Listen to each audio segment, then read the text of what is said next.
Ajmal is a patient of 16 years, a resident of Kollam, student studying at Kollam, who presents to the hospital with the chief complaints of pain in the right hip since 7 years.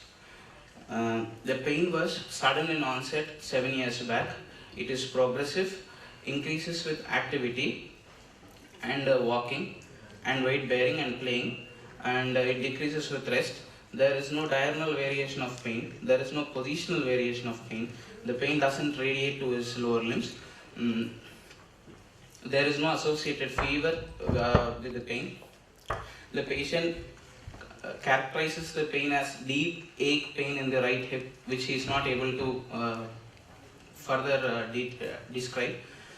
The patient also complains of a swelling in the right hip, which was prominent at the time of the onset of pain, which gradually has decreased in size according to his noting down. The patient also complains of difficulty in walking due to the pain, which is a limp, and which started once the pain has increased, and due to his activities, the limp has also progressed along with the pain. The patient now complains of pain in the right knee since the time of the present admission. There is no associated fever, or there is no associated history of weight loss, anorexia and night sweats. There is no history of night cries. There is no history of any congenital developmental deformity of the other joints. There is no pain in other joints. There is no history of early morning stiffness suggesting rheumatoid arthritis.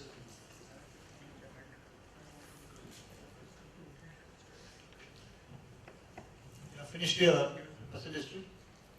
Yes, sir. Couple of points here, Mr. Do you want to? It might happen to any one of us when we present like this. So, would you like to think what you have missed out? Because you have presented pretty nicely. Maybe, I think it's very relevant, particularly when you say that he had a hip pain and then he had a knee pain. So I'm giving you a clue. Anything else? A few points? Anybody from the audience, if you are listening? I'm not able to hear. If you are able to hear, I'm sorry. He says steroid intake, sir. We are okay, but that will come in the past history, you know. We are still in the history of present tense. Additional pain, I thought he mentioned, I am not so sure. Did you mention it? The pain in the knee is different pain, which is not a radiating pain from the hip. Okay, so his question is that, you say about radiation of pain, okay, that's, anything else? Pardon? Okay, that is very important. That is number one. What I had in my mind was similar to that. Can you answer that? The present deformities I want to mention. Oh, no, but you want to, okay, we'll put it in a different way. I should say daily living is important, that you answer a different way. With relation to that, I still don't want to ask you what I have in my mind. But that's a very important thing. See, each one of us as an examiner has something in our mind. And you should be a mind reader also when you want to come in this stage. Okay, so what I mean is, relation to activities. You said pain is increased with walking and relieved by rest. I want to know whether any more disability for the patient from that. Is he able to sit, cross-legged? Is he able to squat? No. You may come in the personal history, but that's related to the hip. You have to come in the thing. Third thing is 14 years or 16 years? 16 years, sir. Okay, so I will not, if he has 25 years, I'll ask him what is his job, is it limiting him? But he's a student, so I'd like to know whether he's able to go to the school. Three things, that's number one. Anything else? Considering that you mentioned pain involving two joints, assuming it is not a referred pain to the knee, assuming it's a two-joint problem, not a monoarthritis, anything more? Total duration? 7 years of it. 7 years duration. If you think it is not a monoarthritis, what else do you think should be relevant? But regarding to same symptoms, whether it be pain or something. Yes, you mentioned specifically no night cries. If you think it's a polyarticulation, I would like you to say about whether the pain is more in the early morning. Then I would also like you to say whether there are remissions and exacerbations. There are things that, and I will probably like you to say no history of pain in any other joint. This is what, with relation to what you tell. I'm not even seeing the patient. Something you want to say, I saw it. No. See, you say that the history is 7 years, from the age of 9 Yes, till sir. 16 now. Yes, sir. You've not given me a clue to the functional progression. Progressive, gradually progressive. 7 years is a long time. When you say gradually progressive, it should have been now completely, disabling him. But the gradual progression of 7 years is a very, very huge progression in 7 years, isn't it? Yes, sir. But looking at the way you've narrated, doesn't tell you the true story. So, functional progression, as you mentioned, is an important part of your history and you have to bring it out. Merely saying gradually progressive and then say it is from 7 years of age or 9 years of age doesn't gel at all. Functional deterioration in his activities has to be brought out by you in history. And the fact that the history is going back to 7 years rules out so many things. It cannot be septic, it cannot be tubercular, it cannot be any of those infective conditions, it cannot be malignancy, it cannot be a benign tumor also, unlike of course you're looking like an osteochondroma or something, but other than that, none of those locally recurring tumors. So you eliminate so many things by the 7-year history. But you have to bring in so many things by the 7-year history also. What is it that you can take on? Is it inflammatory? You have to eliminate that history. So the first thing that comes to your mind is, okay, it's 7-year history and it seems to be pretty well preserved. So what is it that is possible? I mean, if I were to think from your history, now the next question I'm going to ask you, what is your differential diagnosis based on history? Then we'll take back from there the question that you should have asked. My differential diagnosis from the history is TB of the hip joint, 1. TB of the hip joint. Why would you put that as one? What is it? TB of the hip joint. History. Don't use that word. I mean, when she asks you, what do you think? You're not expecting to say this is like the other case without even touching multiple hereditary. No, he's only trying to think, sir, I'm thinking of inflammatory pathology, I'm thinking of a chronic infective pathology. Something basic. Then you go, don't straight away jump to etiology issues. Sorry. So I'm going to shoot down this diagnosis of tuberculosis. First of all, you're specifically saying tuberculosis. Not even, giving a generic... Sorry, Lot of why did you say tuberculosis as your first this thing on a history? Tell me one feature, and he just now told you that 7 years rules of tuberculosis, he told you. And then why do you say tuberculosis the first one? No night cries, long duration. No constitution. You yourself negated everything. Tell one thing which you, in your history, suggested that it is tuberculosis. I'll put it in a different way now. Tell me that, how will you, in the history, tell me just in the history what you said about, only from the pain factor, what will be the difference between an acute infective, chronic infective, inflammatory, degenerative? Just because you narrowed down straight away to infective. Okay, so we just don't agree with that. Any other differential that you want to say?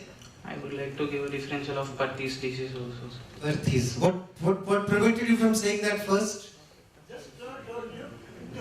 You blanket diagnosis. Already I told you. Again, same question he'll ask you. See, this is one problem. Never feed questions into the examiners. Try to escape as much as possible. As better. See, let me put that. You said 7 years pain. Patient pain is more on activity exertion, relieved by rest.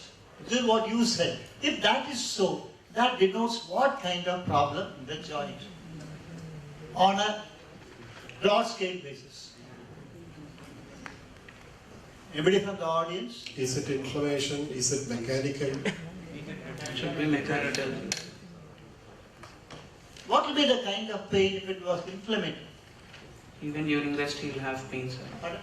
During rest also he will have pain. The classic inflammatory Fever. pain is relieved by walking. Please remember that. You have an early morning stiffness in a rheumatoid. That after 1 hour, with movement it comes down. Any inflammatory pain, the pain improves by patient walking.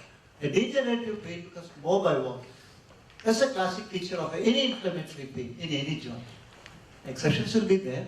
So if that will be the one. If you say pain is more on exertion and then you say it is going to be inflammatory, or you say there is no, I mean, no, there are exceptions. Night cries can be in so many other conditions. It's not that it's the only condition. But basic is that. Why there is morning stiffness in inflammation? What is the reason why the patient has morning stiffness in inflammation? Contracture of the spasm of the surrounding muscles Why there is spasm? to limit the activity. That is basically for nutrition or from the inflammatory mediators to be absorbed from the joint, there should be movement. So usually when the patient is sleeping, there will not be any movement. So that will lead to accumulation of inflammatory mediators in the joint. And second reason is because of our circadian rhythm within the body, usually the inflammation is highest. The IL-6 secretion, everything is highest in the early morning hours, around 2 to 4 a.m. That is why there is morning stiffness. It is basically related to circadian rhythm and due to lack of movement, which is leading to accumulation of inflammatory mediators within the joint. Any other differential?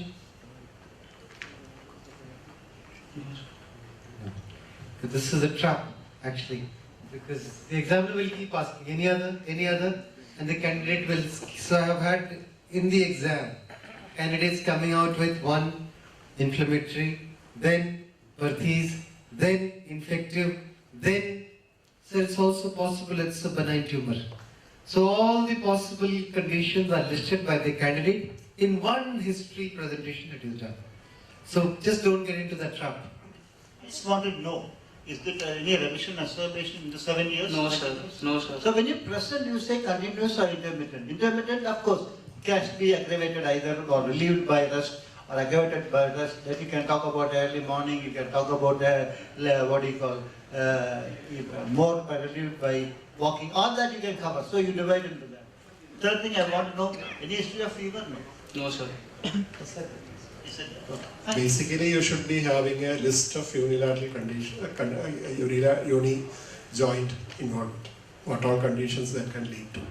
So basically, on this patient, you have said only 2, Perthes and tuberculosis. You should be having a greater number of diagnoses. Yeah, just a minute. When you're saying tuberculosis, you have to specify.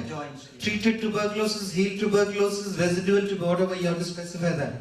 You just cannot accept just a vague diagnosis of tuberculosis. It has to be specific. Active tuberculosis, inactive, healed, whatever. Sequelae, you have to specify that. Don't just say tuberculosis. Has no meaning. Tuberculosis is what? With an arthritic presentation or a non-arthritic presentation, what is it? You have to specify that. You complete the history, anything in the past history, social history, personal history, family history, treatment history, whatever. There is no past. There is no history of trauma or dislocation in the past, sir. And the present deformity, patient is not able to walk for a longer distance. Patient is not able to squat and get up. Patient is not able to sit on the ground due to his pain. Since how long? He sits. That's important, like just now what you asked, but I like to know if it's been there for many years or just recently that he's not able to do that. You're not sure? No, sure, sir. Can you ask him? Yes, sir. Is it due to hip or is it due to knee? Due You to said the there hip is pain in joint the only, hip sir. and knee joint. Due to the hip joint pain, sir. Okay, you can go to exam. Treatment history. The patient was treated at the onset of pain by a local doctor by giving skin traction for about 8 days, which relieved him of pain. And then the patient was later on managed by giving an orthosis of a heel raise of 1 centimeter, which he was asked to wear only for 1 year. And later on, the doctor himself asked him to stop using that. But the patient has been continuing having the same pain again. No, there is no significant. All that and you said tuberculosis.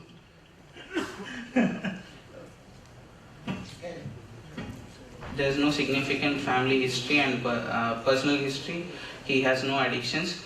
There is no other diseases in the past. He is not known diabetic or any other diseases. No. Then general examination, sir.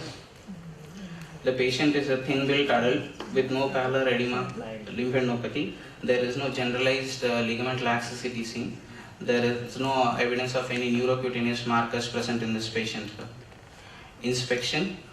I would like to start with the gait. The patient walks with a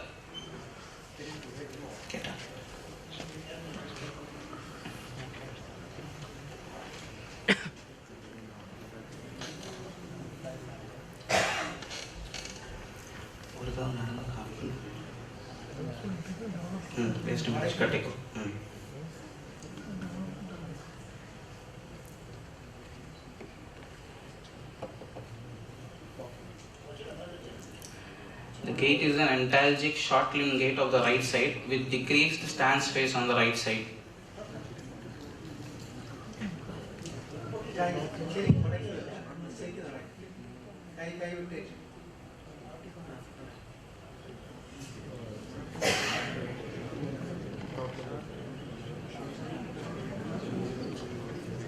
Is it an antalgic?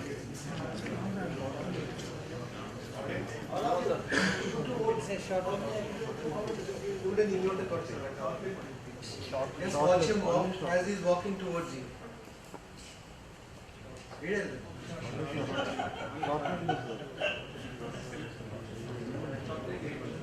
Yes, sir. Short limb gait.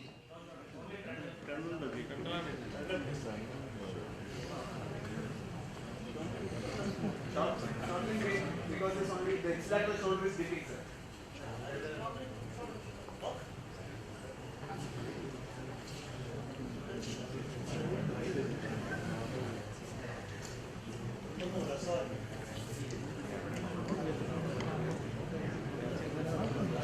You should learn to describe any gait that the patient has. Learn to describe first and then name the gait as 10 Lemberg or short limb or whatever. You're actually losing an opportunity to show off your skills as a candidate in the exam. If you're confident, you'll describe the gait properly. How is his facial appearances when he's walking? He's not wincing at all. So why should he say antalgic? He's not wincing at all. Look at the face, then come to the heel. Is the heel touching on the ground? Yes, sir. Every step which he takes, the short step of heel. Look from the head to the toe and to the heel, from the front, side and back. If you do this particular, you will be able to answer all those things. Sir, patient pain is Bipedal independent gait, head central, shoulders symmetrical, right trunk lurching to the right side,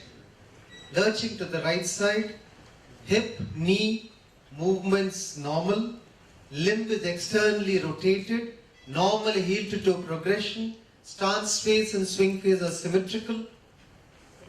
All that you find in this particular patient is a lurch on the right side. No antalgic component, stance phase is symmetrical. There is no shortening of stance phase. He is not wincing at all. If you were to describe his gait, that's what you'll find. And somebody wants to add something I've missed, because that's what you have to say. right shoulder. Head to toe. Right shoulder It's- dipping up, that's all. It's added on. lurching actually, it's a Yeah. slight lurch that he does. But the stance phase is symmetrical. There is no shortening of stance phase, there is no wincing, there is nothing. It suggests when right lower limb is slightly externally rotated, but there is the heel to toe progression, which is the normal gait cycle. And pelvis is not dipping. No, it's not dipping. I mean, I can't make out very well in this covered patient. If you want to talk about that, that should be exposed properly. And when that is exposed properly, you should also talk about what is happening to the pelvis. Somebody said Lumber. No, what I can't see, I will not comment. Exactly. Somebody said Lumber. I don't think. I can't say that. Yes, sir. So, I think in the exam, you have to learn to describe your gait in the patient. Yeah, go ahead. Next. Inspection of the hip proper, I will start with attitude. Attitude in supine position. No, did you talk about sitting and standing examination? See, soon after gait, you have to come to examination in the standing position, examination in the sitting position, ability to squat, ability to sit cross-legged. You have to go systematically. You jump from gait to supine examination. No, I don't think so. You said there is difficulty squatting. Demonstrate it. Or you can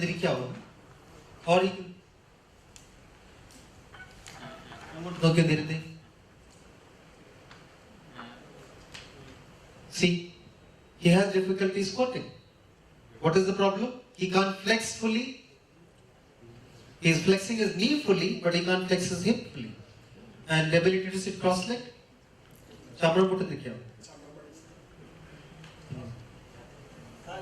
Try this, doctor.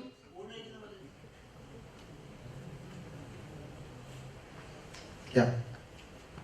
So he attempted sitting cross-legged. What is the difficulty? You describe that. He's not able to flex, he's not able to abduct, he's not able to rotate his hip completely out. So if this would have been put as a word of history, what Dr. Rajgopal sir has asked you, he could not squat. That is where the diagnosis would have clung over. Activity of daily living, you should have made the word, he cannot sit cross-legged. He cannot sit on an Indian closet. He cannot climb staircase without jumping with his right hip. 2 steps he cannot take at a go. That is where the diagnosis of so-called as historical diagnosis would have come out of you. Rightly, sir said? Yep. That very word of historical diagnosis didn't come out because you didn't take a proper history. Making him sit, Matthew sir told, make him sit on a cross leg. Try to stand on his shoulder side on the, come, let the patient be brought in and examine, make it in the middle of the thing. Yes, let the patient come in the middle. See from the side and see from the back, see for his gluteal folds, then only you will be able to see how is his inspection on side and front, on standing and sitting. That is the second important point which you have missed before you making to bed. All of us try to use technical terms before going to bed, try to make him stand and do it. That is more important. What is your observation from what Dr. Matthew made him do? Sir? We all saw everything, but tell what did you infer from that? Everything that you make the patient do should be useful for us. Otherwise, we are already troubling him and we should not be troubling him unnecessarily. You made him squat, you made him sit cross-legged, and during this process, other than those two, you did one more thing, which you probably didn't realize. 3 things, and what is your inference from that? Very simple. He already told you actually, he told everything. I want to know why you listened. Patient is not able to flex and abduct his hip, and he is not able to get up without assistance. No, you didn't help him. He got up himself. Like, I thought he got up himself. While watching that, I don't think he got up of his own. See, One the thing- moment you say you can't get up from this squatting position, you start thinking of Duchenne or something, some other neurological condition. So, not able to get up from the squatting position is usually, or climbing on insulin. Then I start imagining of Gover's sign and things like that. So, you have to be very careful with the use of your word. Huh? See, one thing is, for squatting, you need a full flexion of the knee, full flexion of the hip. For sitting cross-legged, you need 90-degree flexion and full abduction and a so on. Third thing, he did this without any pain. He was not wincing, he was not protesting. That means there was restriction of movement, but the movements did not give him pain. He was not wincing, he had no pain. You should notice that. See, this is what is important. And we can't be, like you told, we can't be troubling the patient unnecessarily for every time. And that gives you a very good, that's not actual problem there at the present. Running short of time. inspection from the front, the anterior superior iliac spine on the right side appears to be at a higher level. There is no swelling in the scene at the hip joint level. There is no fullness of the Scarpa's triangle. There is no abnormal scar sinuses present on inspection from the front. Inspection from the side of the patient. There is increased lumbar lordosis seen. There is no wasting of the gluteal muscles. There is no wasting of the thigh muscles. There is no flexion deformity at the knee. The foot is plantigrade on the ground. Inspection from the back. Both the shoulders are at the same level. Both the posterior superior iliac spine are at the same level. There is no asymmetry of the gluteal folds. There is no abnormal swelling in the back of the knee. Both the foot are plantigrade on the ground. Then I would like to inspect him on the supine position again.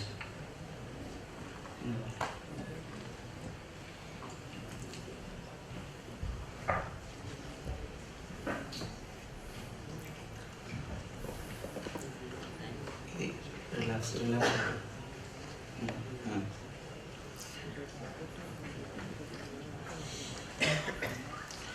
Inspecting in the supine position, there is increased lumbar lordosis which is present on the which is evident, and the attitude of the limb is flexion at the hip joint and external rotation of the limb which is present. Why do you say there is flexed attitude? Because this side thigh, it is not totally touching the floor of the bed. These are my inspectory findings. I would like to go on to ASIS? It is Anterior superior iliac spine? Sir, Anterior superior iliac spine? anterior superior iliac spine is at a higher level on the right side. Greater trochanter? On lateral inspection from the lateral side, the greater trochanter is more prominent, and it is at a higher level. More posterior, anterior? Yes. In this patient, what do you expect? More posterior, I would. Why? Because of the coxa vara deformity which occurs. Because of the external rotation deformity.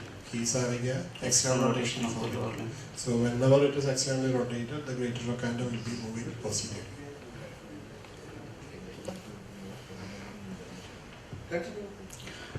Palpation, anterior superior iliac, there is lumbar lordosis which is present, which I have confirmed by doing the Thomas test. Then anterior superior iliac spine on the right side is at a higher level. Just before that, in inspection, what about the soft tissue? There are no adduction contractures on the medial side that I have seen, sir. That is not what I meant. Is there any wasting of muscles? No wasting, sir. Both. Just see the thigh.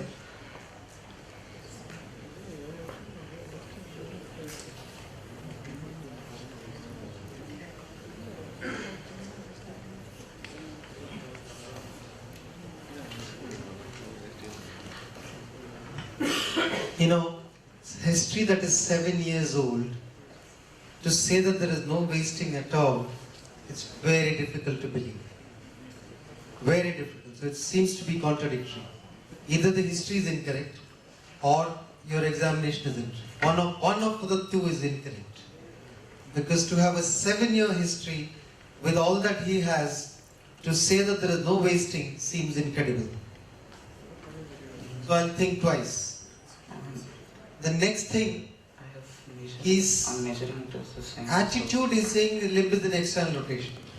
And then he's saying the ASIS is on the higher side. See, if I am the candidate, I'll think twice. Because if the ASIS is higher, I would expect some other attitude of the limb. If it is externally rotated, I'll think, what is wrong? There is some catch somewhere. Are you getting what I'm trying to convey? Because ASIS lower goes with external rotation. ASI higher goes with internal rotation normally. There are exceptions, but you should know the exceptions also. Yeah. Do you agree with this? That's an important point. See, I mean, I don't know where you heard that, and wasting is a very important feature, and it can be marked, all those things. But 7 years, somebody is having to have pain, he must have wasted. I mean, you miss that, and if the examiner sees that, you are in trouble, because that's a basic. You follow me? The exam diagnosis, everybody will know, so that's not the point. So that's very important. Second point, of course, you should know abduction, rotation, adduction, rotation, like that you should know. Actually, there is That may be gluteal true. muscle and there is thigh muscle wasting. Both gluteal muscles and thigh muscles both are wasted. There is wasting. It seems flatter than the vastus medialis on the right side is flatter than on the other side. You said on measurement you got both equal. So what exactly did you measure? About 15 centimeters from the knee joint, medial knee joint line for the thigh, and 8 centimeters from the knee joint line at the calf muscle. So that is basically for the knee joint disease. In this particular patient, he is having a hip joint problem. So wasting will be much more proximal to that. But in this patient, even on inspection, you can easily make out the difference in the size between the thigh on both sides and the gluteal region also. So always remember, in any joint pathology, The wasting that is significant is in the proximal joint, not the distal joint. In this particular case, wasting will be there because there is some restriction in the movement and activities of the right lower limb because of this problem. And short term you may not find much, but long term you will expect something. Yeah. Is he convinced that his findings are wrong? Yes, sir. Are you convinced that you are wasting? Yes, sir. Do you agree there is wasting? Yes, sir. There is definitely wasting, it's visible. Just Where did you look for wasting? You already again told. Where did you look for wasting? I have. And I know he told very clearly. Still I am asking him.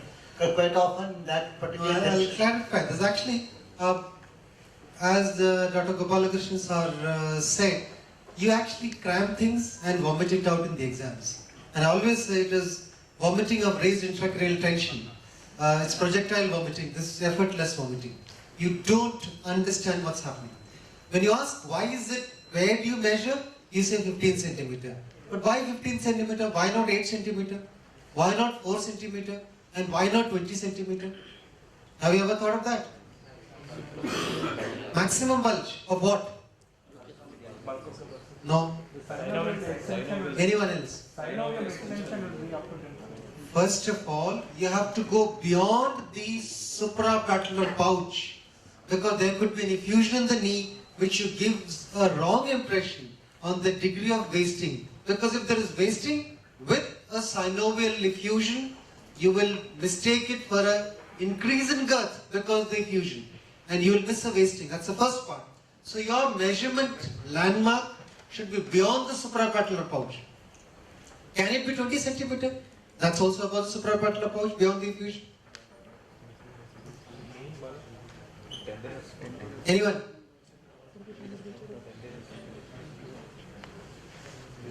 Here I have a feeling that all his findings so far are wrong. Right from the history, right from the initial diagnosis, right from all his physical examination has been made wrong. Please remember, vastus medialis is a muscle of the medial compartment, lower portion only. So you have to still measure, and that's the last muscle to evolve. But that doesn't mean it has to be the first muscle to waste. People ask, why does it waste first? Most students say it's the last muscle to evolve. So what? Why should it waste first? It wastes first because the last few degrees of extension happens with the vastus medialis. If you go 20 centimeter higher, you're beyond the vastus medialis. Is that clear? So you have to measure wasting in the vastus medialis because you're looking at the last few degrees of extension. If it is restricted because of a hip flexion deformity, because of knee flexion deformity, because these two happen if there is synovitis effusion, early disease, there is bending of the hip and knee, and therefore vastus medialis cannot come into action because last few degrees of extension is not happening, and therefore it wastes. And therefore you measure that, and you measure that not at 20 centimeter, not at 5 centimeter. 5 centimeter confounding factor, synovial thickening, synovial effusion. 20 centimeter, you bypass the vastus medialis completely. Is that clear?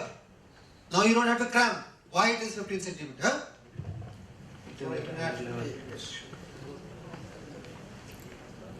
The word of what I said to him.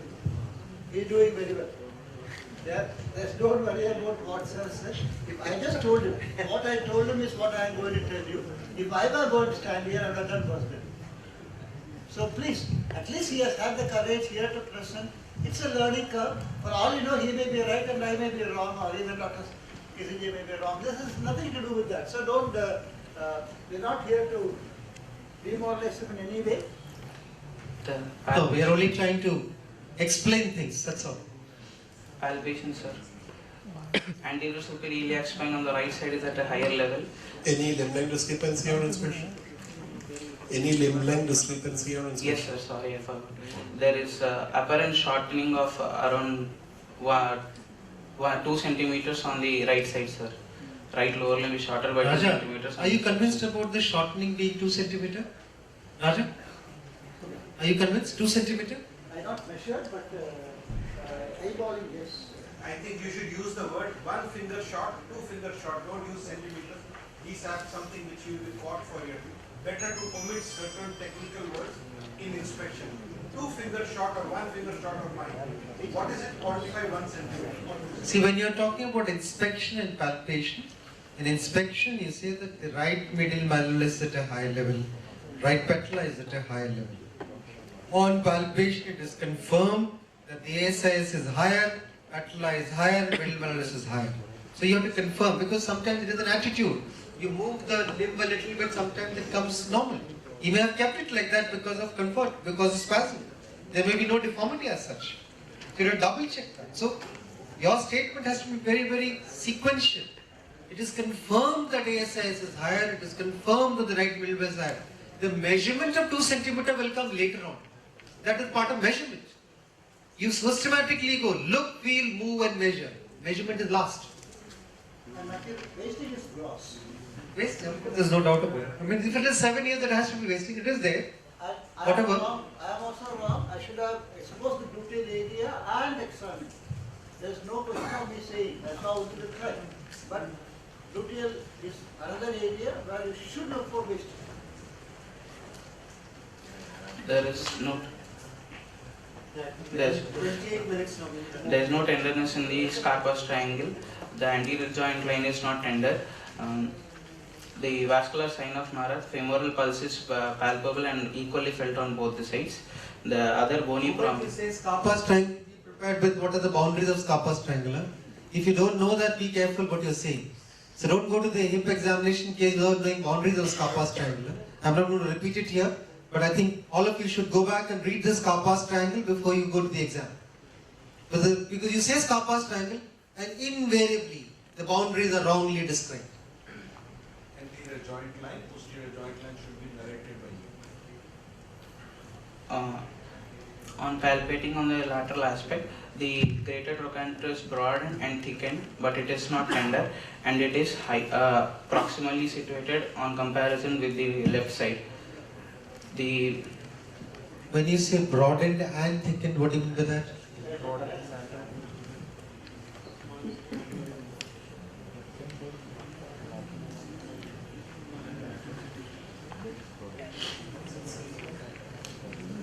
Is it the same thing or is it a different thing or what is it?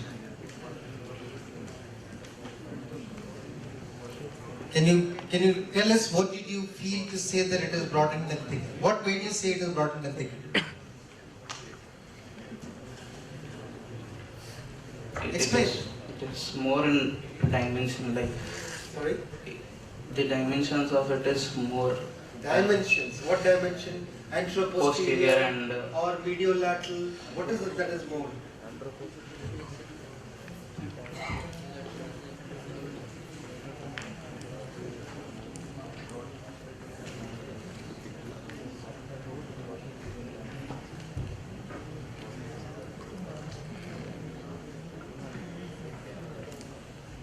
I'm waiting for an answer.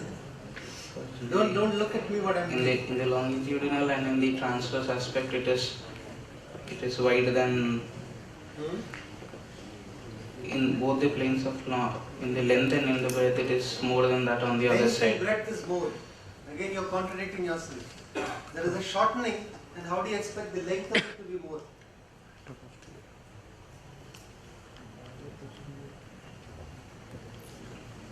All that I can feel is the muscles on this side are wasted, and I can feel it more easily. But if I were actually to feel for the trochanter, I don't think it is really broadened or thickened. I'm not very convinced about it. The simple way to do it is, see, when you're looking at this, keep the limbs in the symmetrical position. Because trochanter prominence changes with rotation of the limb. So this limb is lying in external rotation, and this is in internal rotation. So keep it in the same position and then pass your hand there. And the simplest way to do it is grip the trochanter. You feel for the trochanter, reach the tip of the trochanter, and then grip the trochanter between your index and thumb. And the simplest blind way of looking at it is keep it in the same position and bring it back. I didn't change the position of the hand. Is there a difference? There is no difference. That's the simplest way to check it out. The anteroposterior. That's broadening of the trochanter. Thickening is a loose term. It's very difficult. So to get a thickening, a trochanter that is thickened, you need to feel for the tip of the trochanter and then try to see how does the tip feel when you're trying to dip inside. A trochanter which is broadened and thickened, so to say, would be far more prominent on the tip. When you go into the tip, the trochanter is like a little hook-like thing there. So that whole area would be thickened from there. That's a coronal thickening that is happening in the trochanter. It's not described anywhere like this. I tried to look at the difference, but I have not found it. The only logical way is this, that thickening is like this. Trying to dip your finger in and feel how thick it is like that from there, from the coronal plane. Correct me anybody who has a better answer to this, because the word is used very loosely and I try to analyze it. Because when I'm presenting a lecture on this, I try to look at the answer. What is thickening and what is broadening? I didn't find the answer correctly. But the simplest way to check for trochanteric broadening is this. Symmetrical position, feel the trochanter, feel the girth, and bring your fingers, you'll get an idea immediately. You're not likely to be wrong. But more important, you have to say whether it is a regular, irregular surface. That's far more important. Patients who have had surgery, patients who have had infection, will be an irregular surface. That is far more important. Anybody wants to add to what I said? Sorry? Only other examination during the same point, hold the trochanter by ovid and reach your index finger to the tip, extend it to reach to ASIS. You have already had a preliminary idea on one examination, the Bryant's triangle, the vertical limb of the Bryant's triangle, because this will help you. Yeah, that he's coming to that, I think, 3-digit palpation. Yeah. So go with that particular evaluation right now to get to that shortening part, and what sir has told, dip your finger at the tip of the trochanter. The smoothness and the broadening. So coxa magna, coxa breva, and the trochanteric enlargement is this point which will give you that my diagnosis goes in favor of Perthes or not in favor of Perthes by this particular examination. Give emphasis to let your examiner know. Okay, I think we don't have time. We need to move fast. Only one thing I want to add to what Matthew said. In this patient, particularly, he is so thin, you can really make out the trochanteric finding. Sometimes it's difficult in obese patient. We understand that. We will not take you trouble for that. But in this patient, it's quite thin. We are able to nicely palpate. Continue. There is supratrochanteric shortening on the right side by around 1 centimeter on compared to the left side. On putting the patient prone, there is no posterior joint line tenderness and there are no abnormal masses felt in the gluteal mass. Bryant's triangle, usually when do you It's mention? part of measurement. No? Is Or did you mentioned bring during it in palpation between? or measurements? Always bring it in the end. In between, what you say is 3-digit palpation. And some examiners are very fussy about this. They don't like to call it the digital Bryant's, because Bryant never described the digital Bryant's. So use the expression 3-digit palpation instead of digital Bryant's. Some examiners, I'm just trying to guide you on that. Yeah, continue. So Bryant's measurement come later. Okay. Now the deformity, sir. There is a flexion deformity present in the right hip around 10 to 15 degrees, which I have confirmed by doing a Thomas test. There is an adduction deformity of the right hip around 10 to 15 degrees. Are you coming to movements or you are still Extended Can you deformity. demonstrate flexion deformity? Yes, sir. Please do. ಇಲ್ಲ ನಾವು ಕೊಂಚం ஒரு நிமிஷம் இன்னும் కొంచెం ఇదే పొజిషన్లో పుడుచుకోండి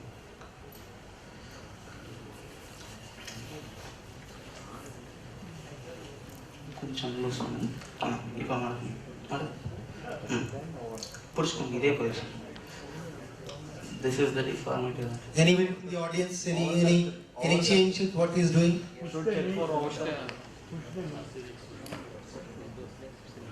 Anyone else?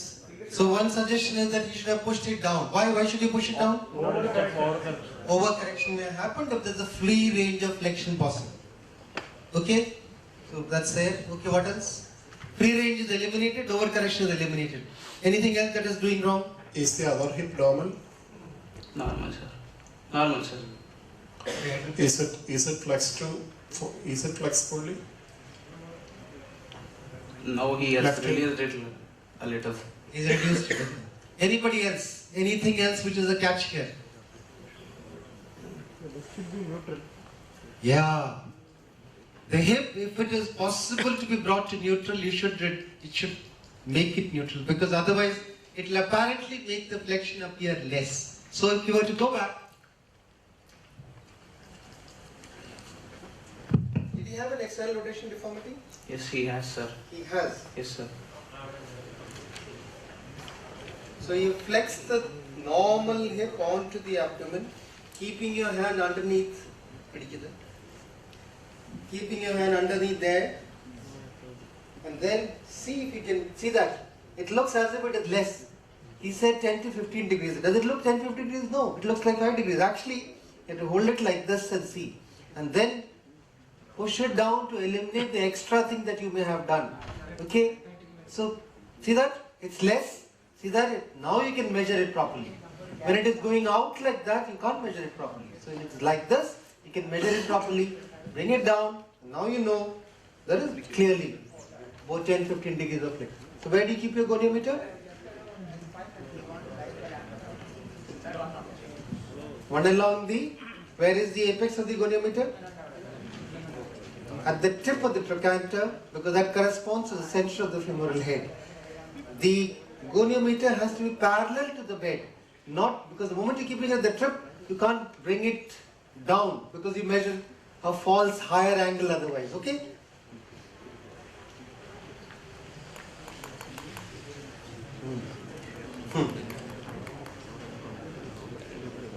Okay, continue.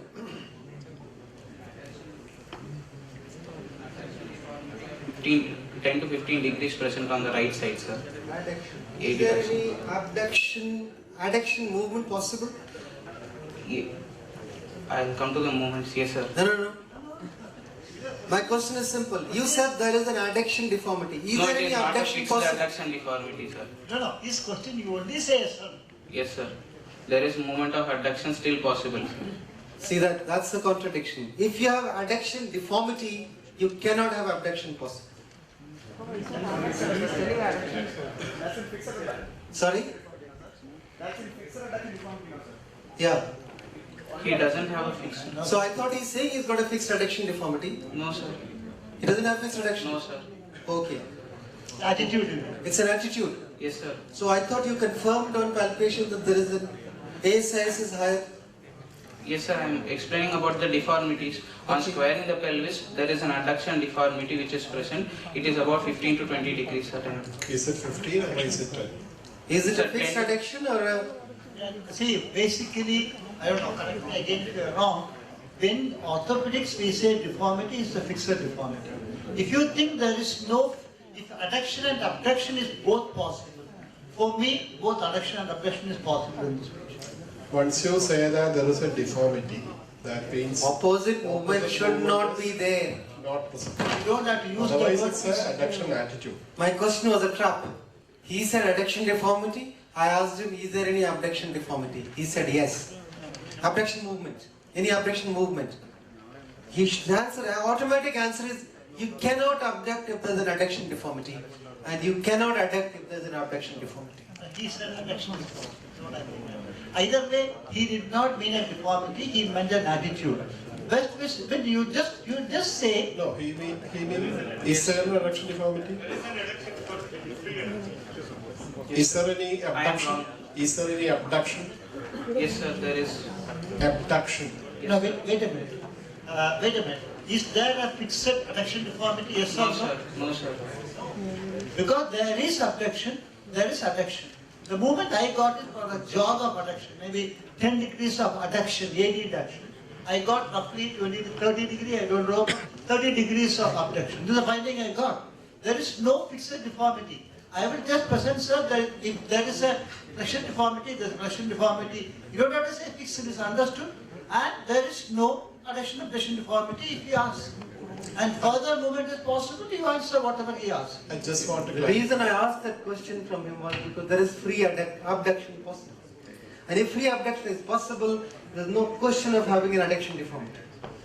So he is contradicting himself in saying that. What do you mean by adduction deformity in this patient?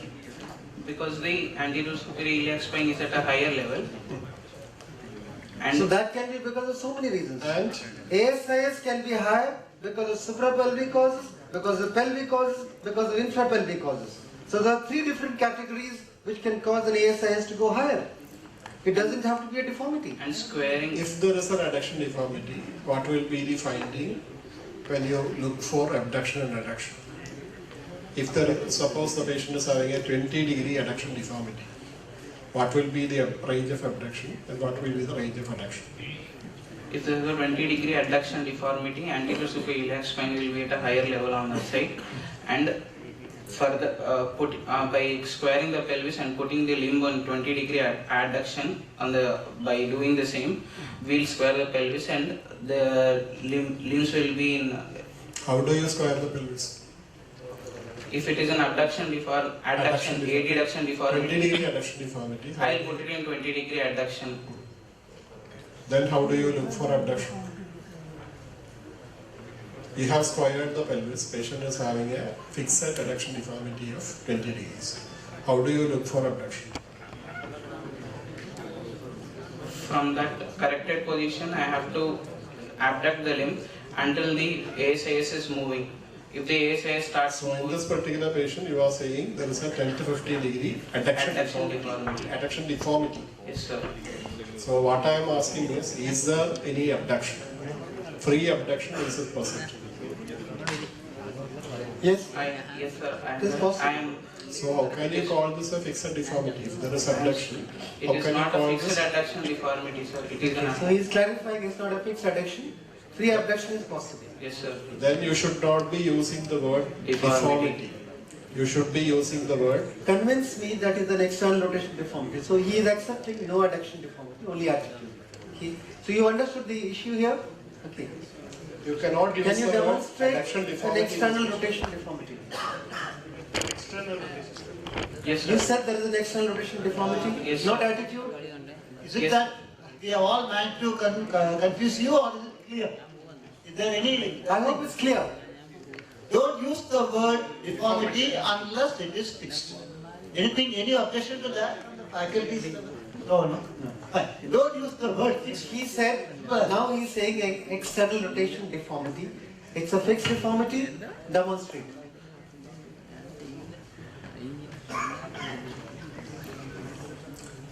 In extension, I'll first bring the limb to neutral. This is the external rotation possible. Rotation and extension. How in what That restriction position? is, He wants you to clearly say, demonstrate the fixed, demonstrate the fixed external deformity. You have to only demonstrate that. You don't have to do anything else. Will you demonstrate a Anybody in the supine audience? position or prone position? When internal rotation is not possible, it is fixed external rotation deformity. That you is. Just can a get it to question. neutral. You just said you can get it to neutral. Will you do it? You are getting it to neutral, Yes no? sir. Without moving the pelvis. Yes, sir. So how is it a rotational deformity? Will you do it in supine position or prone position? Prone position is best to demonstrate. No, you can do it in supine also. I hope this won't topple over. You have to that way. Maybe not worry. What should do? Kadaka. Now see what's happening to the limb. Is it falling neutrally or is it falling externally rotated? It's falling externally rotated. Can you see this? This is falling perpendicular. This is the best way to check. Or prone, you can get his knee to flex 90 degree and see are the limbs parallel or is one going out or one going in. That's the best way to exclude a true fixed external rotation. So it's lying like this. It's very minimal. It's not too much actually. But the attitude is out. It's not, that can't be simple attitudinal. There has to be a deformity. Again, to me, there is no fixed deformity, rotation deformity, because If you come to movements later, but for me there is, you are able to have I have about maybe 5-10 degree of rotation. For me there is no physical deformity. So I think we need to be sure of this. If there's any internal rotation possible, yeah. Yes, it is, sir.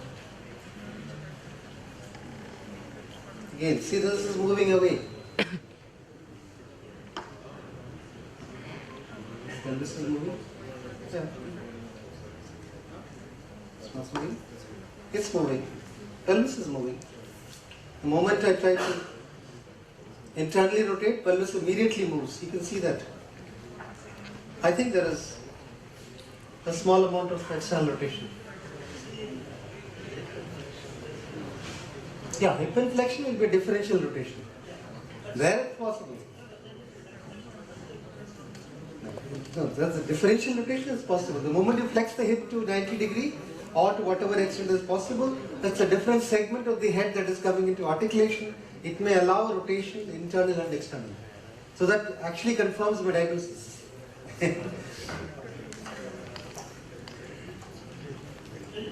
Okay, I think I'd like to go on with movements now. The flexion is restricted by around 20 degrees when compared to the normal side. The last few degrees passively I can flex, but I think it's better to say the range. From so much flexion deformity of so much, and from there to how much flexion is possible. Flexion deformity of 20 degrees to 120 degrees is possible, sir. The rest passively, if I try, it is painful. Actively, it is only that much, sir. The adduction, limb is in adduction of 15 degrees. Further 5 degrees to further 5 to 10 degrees of adduction is possible. Abduction from the adducted position of corrected adducted position, around 40 degrees of abduction is possible on the right side, sir.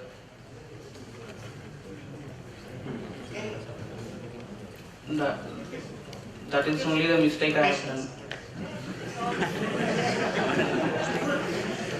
Good, we'll correct you as proceeds. Carry. Next.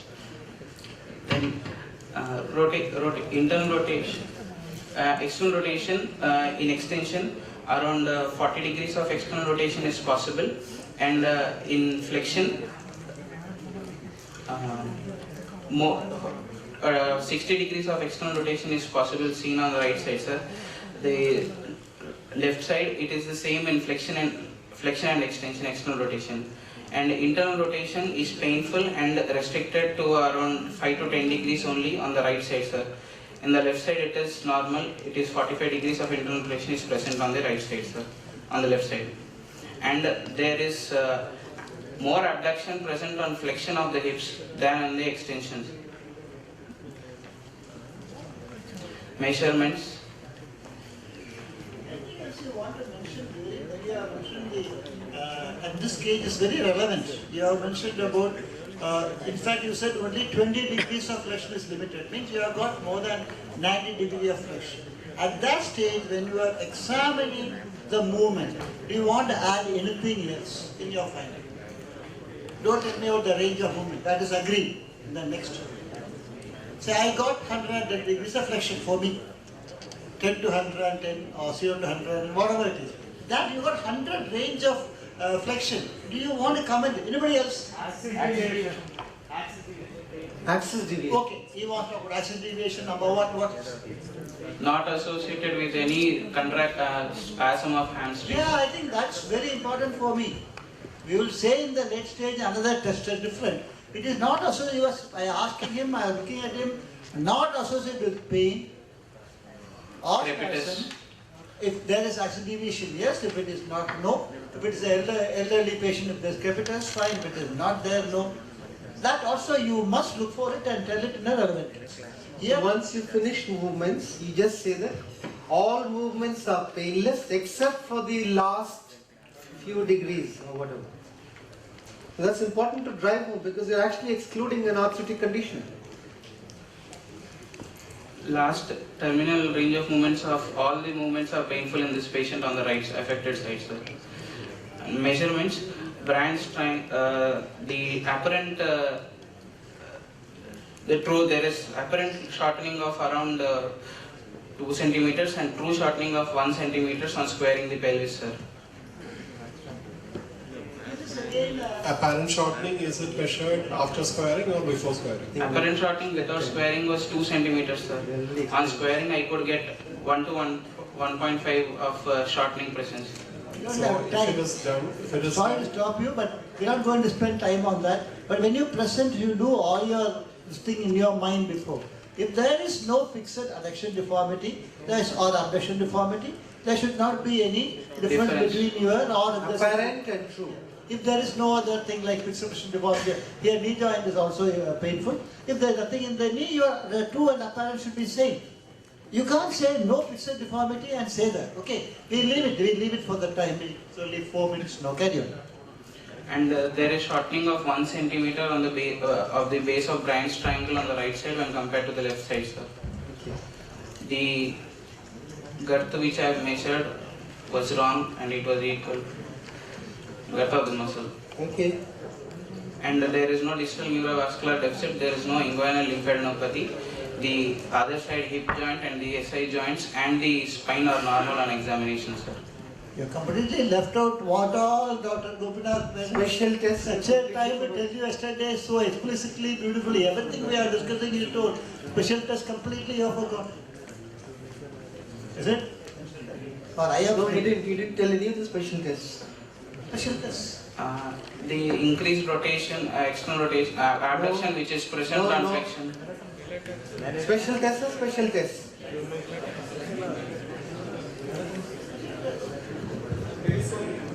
Telescope. I will come to it. Axis deviation, Trendelenburg, telescopy, all these are part of Telescope. active straight leg raising. All Telescope. these are part of special tests. Telescopy is negative, sir. Yes. Trendelenburg's is there is no involvement of the abductor. There is no weakness of the abductor muscle. Trendelenburg's is negative. Trendelenburg is positive or negative? Negative. That's it. Active SLRT is able to do, sir. After 70 degrees, it is painful for him to do. Anything else? Anybody? In this patient. 7 years duration according to you, patient has according to him, limitation of all movements from what he said. One more sign, everybody. At least test you should do by making a flexion of the knee and hip. See the length. Flex the hip, flex the knee, see the limb. Femoral component or is it? இது ஒரு time இன்னும் பின்னாடி தரணும் இது It's a femoral lengthening or a shortening? shortening, sir. It's only a femoral shortening. now. Yes, sir. Levels at this level, level at that. Okay.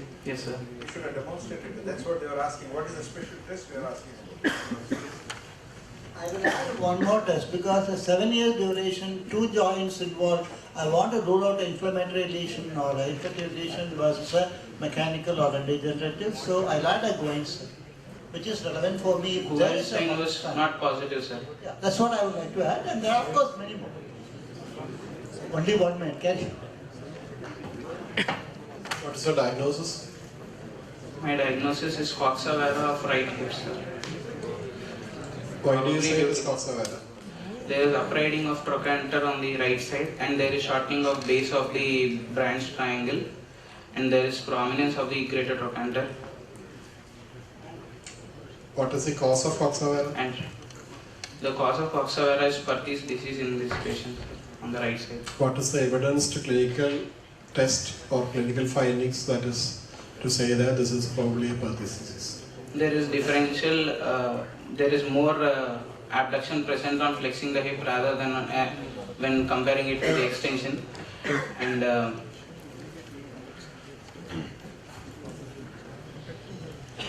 sectoral sign I couldn't get it correctly, sir. It was not Now you see, any diagnosis has two components. One is the pathological diagnosis, the other is the etiological diagnosis. You stop short of Coxa-Vara only and nothing else. Secondary to Perthes? Perthes, yes, sir. That's it. Yesterday, you heard 3 findings Dr. Menon said for Coxa-Vara. What is the third one which is very important that you have not mentioned?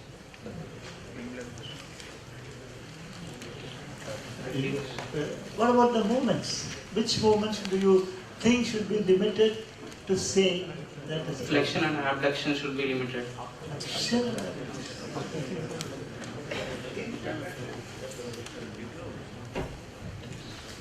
The moment you say coxa vara, Trendelenburg sign has to be positive. Has to be positive. You can't have coxa vara without Trendelenburg sign positive. So, see again, you see in your examination, you don't say one thing and then in the very next sentence contradict yourself. Not possible. Yes, shortening, yes. Shortening is supratrochanteric, yes. Trochanter is proximally migrated, yes. But that alone doesn't make it coxa vara.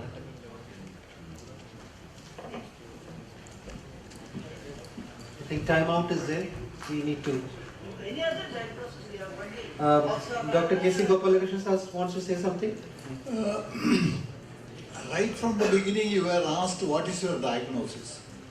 You first said tuberculosis. At the end of your presentation you are saying Perthes disease. Have you not examined the case before you started presentation? One.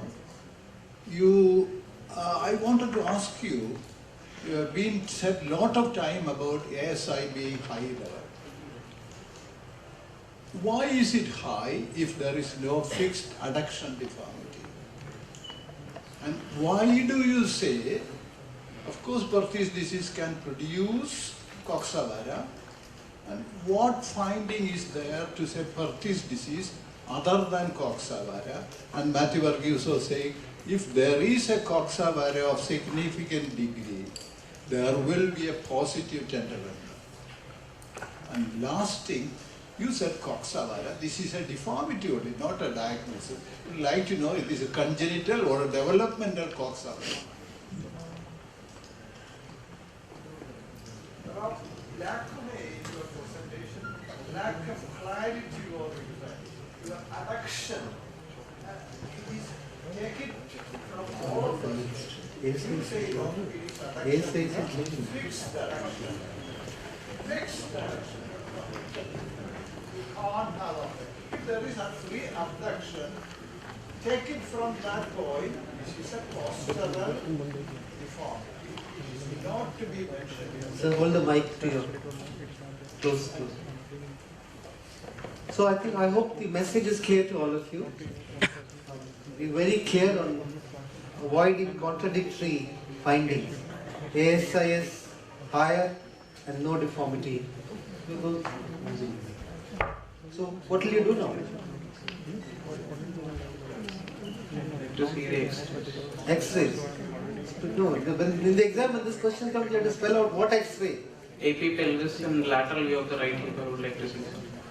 AP pelvis With and both the hip joints. Did you rule out spine before you could say this? Yes, sir. The spine examination was normal and spine movements are normal and not he said painful. that. Okay, can we have the X-rays? For want of time, there are many things to be discussed actually. We'll have another case where we'll clarify some of the points more.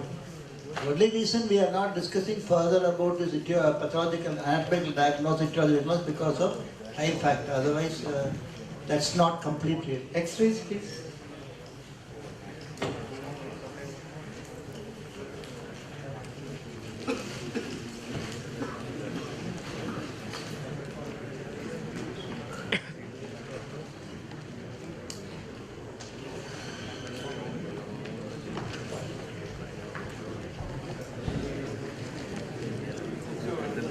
Any questions from the audience?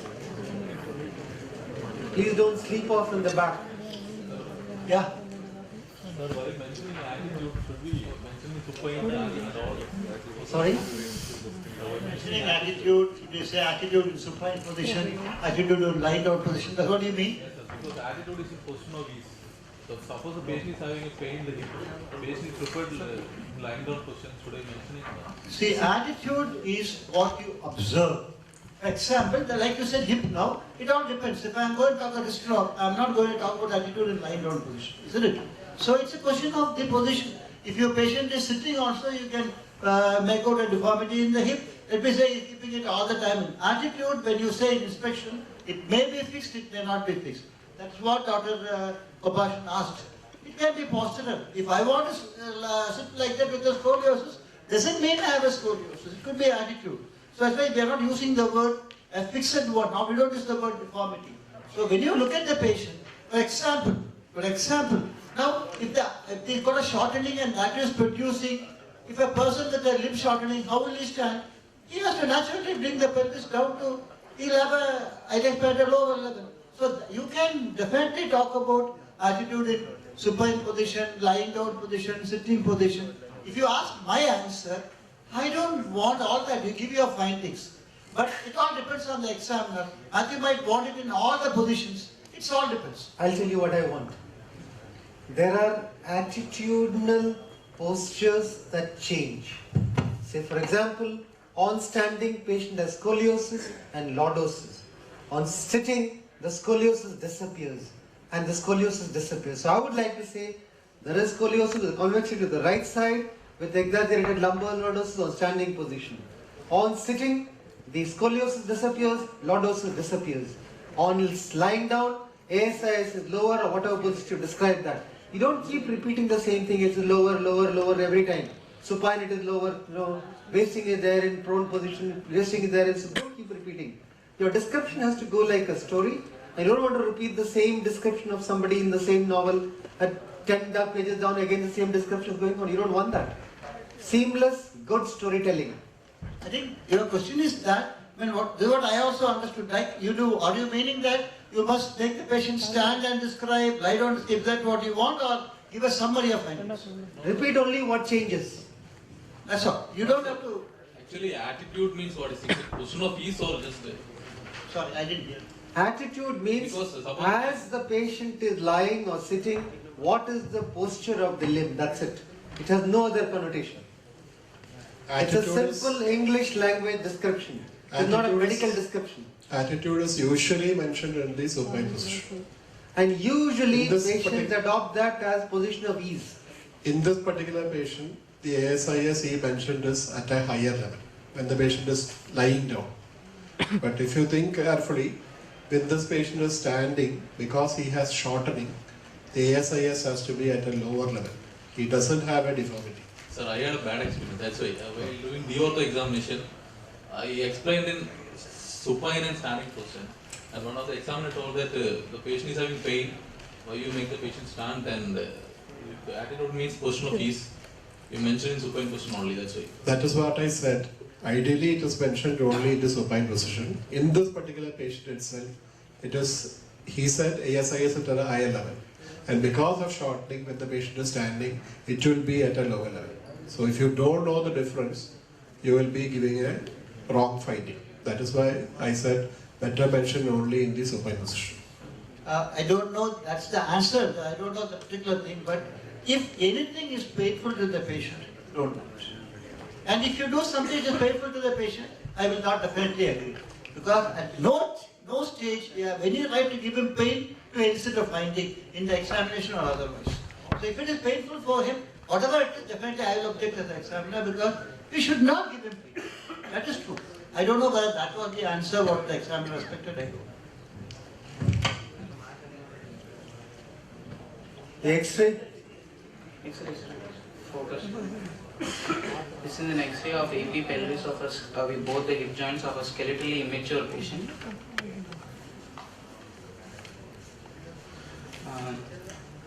The X-ray, the hip joint on the right side, there is the breakage of the sentence line present, and there is erosive changes of the total head, and the head is larger in comparison to the left side.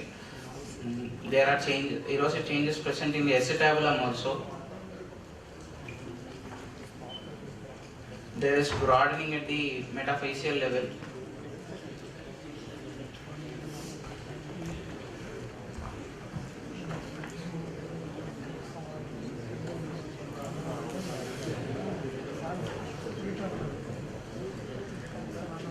See, the way the description has to be very, very clear. Is there any coxa around the X-ray? Yes, sir. There is a reduction in the neck shaft angle. There is coxa vara in the X-ray seen. What is coxa vara? Reduction in the neck shaft angle. How much? How much is normal? 120 to 135 degrees is normal. This patient It doesn't look to be less than that. Is it less than 120? Yes, sir. You have the opposite side also for comparison. It is slightly less. It is less, sir. What is the cause for coxa vara?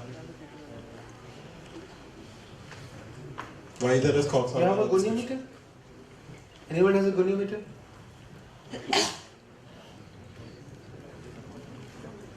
Here it is for this disease due to.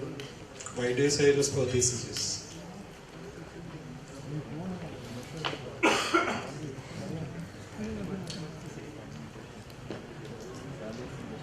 There is What is the date of the X-ray? I can't read it from here. 2011, 5/5/2011, sir. Can you have the recent X-ray? Is there a recent X-ray?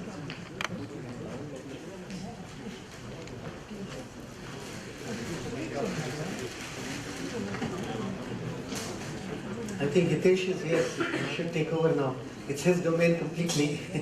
Hitesh, how would you want him to describe? For the want of time, we don't have time. So I want him to describe it exactly as you would like it. He's a master of pathies. Taken over from Benjamin. Yeah, this is the old X-ray. Just describe it for the benefit of the crowd. So whenever you see the X-ray like this, you can focus that. The first thing you need to describe is that whether it's an active disease or not. Active disease means the capital femoral epiphysis is sclerosis. So there are many signs has been described in Perthes disease, but first you need to see whether capital femoral epiphysis is sclerosis or not. If it is sclerosis, that is active disease. If it is not sclerosis, that may be the Hale disease, if you are suspecting about Perthes disease. Okay. Second thing is the height of the epiphysis. Whether the height of epiphysis, if you see the normal side and opposite side, the height of the epiphysis is decreased or not. So these are the two cardinal X-ray features in the Perthes disease you can diagnose. There are multiple signs for that. Then the third one you can see when you see about the active stage of disease, whether extrusion, how much is the epiphysis is outside of the acetabulum. Because these are the three things is very common irrespective of whatever institute you are coming there. And depends on your institute, you can say what classification is there and what stage of disease is there. And depends on that, you can describe what stage and what you are going to do. That would be more than enough for that because there are multiple, the radiological signs are there. Depends on the theoretical of your institute. Somebody is going to ask you the question. That's it. Yeah, a common problem that we see is that in the exam, a lot of students start off with the earlier X-ray that was shown. Yeah. They start off with the description that the head at risk signs are there. Yes, yes, yes. So, what is your comment on that? Yeah, the head at risk sign is been described by the Cattrall and it's described in 1971. But the problem with head at risk sign, we can apply the Cattrall and Haring classification in only stage of fragmentation. So if there is a not reached to the stage of fragmentation, we cannot apply the head at risk sign or the Cattrall sign. So that is very important. It's a very important message. Actually, I see this consistently every time in the exam. They start off, the moment they see Perthes, they start off with head at risk signs. Yeah. So it's very relevant that you describe but X-ray findings rather than the head at risk sign. Because many times people will say Cattrall head at risk sign, radiological sign, clinical sign, and capital femoral epiphysis. But very important that what stage is there, whether the epiphysis is in single or it is been fragmented. If it is only fragmented, you can do the Cattrall and Haring on that. I think, thank you. We'll stop here. This will, sir. What What is your will you diagnosis do? regarding the final X-ray? What will you do for this particular case? No, I'm asking Hitesh. Yeah, I like to see for the sake of time. Original, now fresh X-ray because this is old Fresh X-ray is there, I think, somewhere. These are all old X-rays. This is the fresh X-ray. This one is the classic. Yeah, this is in 13 also. This is 11. These are all old. There are no fresh X-rays. X-rays. All are the old X-rays. They are old X-rays. So you need to have fresh X-rays. So we have to have the fresh X-ray and see that if it is. So what is the stage of Perthes in this patient? This one. You can see this. In this particular patient, last X-ray 2013, what is the stage of Perthes? This one. It's Cattrall stage 4, sir. as Sir Hideshnath mentioned, There is fragment, yes sir. Is it in fragmentation? Is it in Yes, sir. epiphysis is been seen in consistent throughout? No sir. Okay, then you can see on the lateral part of the Chasm. epiphysis, let's say Newman formation is there. You cannot state the disease unless you will have the two views. Please understand, you have to have the two views. But whenever you can see about the lateral epiphysis and the newborn formation, it is at least stage 3A. Second view is frog leg lateral. Yeah. And it's far better to go by Elizabethtown classification. Yes. So if you see the 11 X-ray and the 13 X-ray, the 13 X-ray also the newborn has formed more than the lateral 2/3 also. So this is we can say, as I said, no X-ray should be stamped before having frog lateral, but this may be stage 3A and that may be 3B. And we'll close here, I think. What will you do? You didn't answer that. Yeah, I like to say the X-ray, recent X-ray, AP frog lateral, and I like to take the false profile view also in this patient, and then decide that what are the problems. And if it is required that it depends on his pain, and that we can say about any other advanced osteotomy is required or not. Correcting the size and shape because after looking at X-ray. Okay, you mean reduction osteotomy, is it? May not require reduction osteotomy, but we have to see basically he is having trochanteric overgrowth because we can see on this X-ray also. So it may be required whether the relative neck lengthening or absolute lengthening because he has got the limb length discrepancy and the rotation limited. So it will have to correct the both because it's having coxa breva and coxa magna. Whatever we see it here, the head is larger than the opposite side, and these are the points. I like to tell it has to be put for the heel perthes, not in active perthes. Whether the head is larger, that is called as the coxa magna. When the neck is smaller, we can see on the neck on Coxa breva. that is coxa breva. It's no word for the head smaller. Always head can be bigger, that is magna. And the neck is smaller, that is breva. And third one is coxa irregularis. Many times you will see in adolescent perthes, there is irregularity of the femoral head. It depends on that, we can consider about the surgery. Okay. Thank you.